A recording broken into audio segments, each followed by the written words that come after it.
Assalamualaikum warahmatullahi wabarakatuh.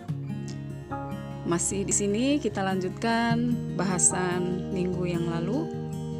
Saat ini kita akan membahas tentang mengukur ketinggian dengan menggunakan trigonometri. Salah satu penerapan trigonometri dalam kehidupan sehari-hari adalah penggunaan trigonometri dalam mengukur ketinggian. Kita bisa mengukur tinggi gedung, juga bisa menggunakan trigonometri dan juga untuk mengukur tinggi pohon, kemudian tinggi tiang, dan juga ketinggian-ketinggian pada benda-benda yang lainnya. Nah, sekarang kita coba ya suatu permasalahan, misalkan untuk mengukur suatu pohon.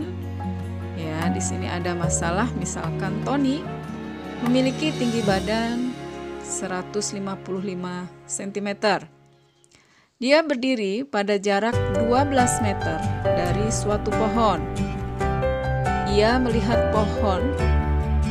puncak pohon dengan sudut elevasi atau sudut pandang ke arah atas puncak pohon sebesar 60 derajat. Nah, di sini kita disuruh menentukan tinggi pohon tersebut. Misalkan ini adalah pohonnya, kemudian ini adalah Tony. Jarak antara Tony berdiri dengan pohon itu sebesar atau sepanjang 12 meter. Kemudian tinggi Tony adalah 155 cm dan sudut pandang Tony ke puncak pohon adalah 60 derajat. Kita perhatikan bahwa di sini terdapat bentuk segitiga siku-siku, ya. Nah, ketinggian ini, tinggi pohon, ini kita bisa lihat ada dua bagian ya. Yang pertama kita misalkan tinggi segitiga siku-siku, kita misalkan saja dengan T1. Kemudian tinggi yang kedua adalah sepanjang tingginya Tony. Kita anggap saja itu T2. Jadi nanti tinggi pohon adalah T1 ditambah T2. Untuk mencari T1, kita perhatikan di sini ada segitiga siku-siku, diketahui sudut dan diketahui panjang sebelah arah sini ya. Dan yang ditanyakan adalah panjang sisi yang ini, maka kita bisa menggunakan perbandingan trigonometri pada segitiga siku-siku. Masih ingat di bahasan pertama? Pada saat itu kita sudah membahas perbandingan trigonometri pada segitiga siku-siku. Yang pertama ada sinus atau sin, yaitu demi. Masih ingat? Yaitu perbandingan antara sisi depan dengan sisi miring. Kemudian ada kosinus atau cos, yaitu perbandingan sisi samping dengan sisi miring ya.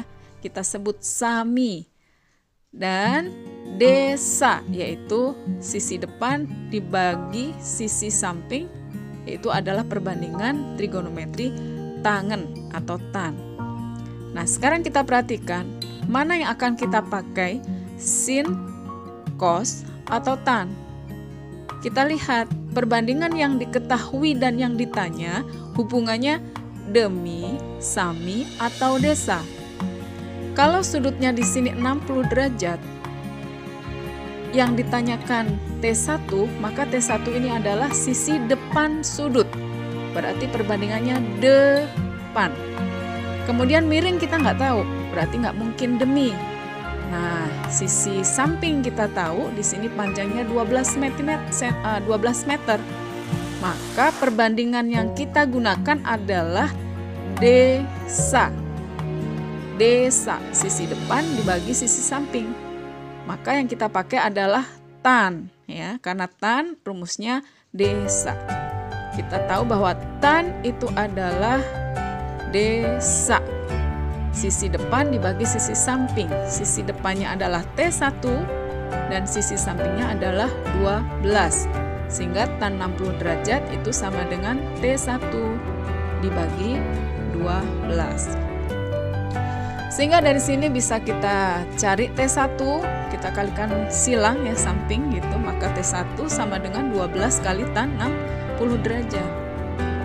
Kebetulan 60 derajat merupakan sudut istimewa, sehingga kita nggak perlu lagi cari di kalkulator, tapi kita sudah hafalkan di perbandingan sudut-sudut istimewa di pertemuan yang lalu. Tan 60 derajat itu besarnya berapa?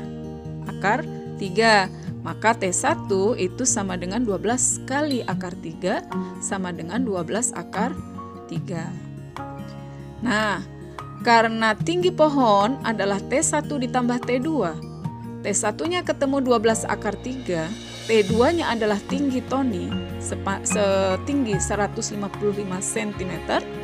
Karena jarak ini dalam meter ya, maka tingginya pun kita rubah menjadi meter, sehingga 155 cm sama dengan 1,55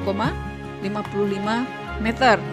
Maka tinggi pohon itu T1-nya 12 akar 3 ditambah 1,55 meter.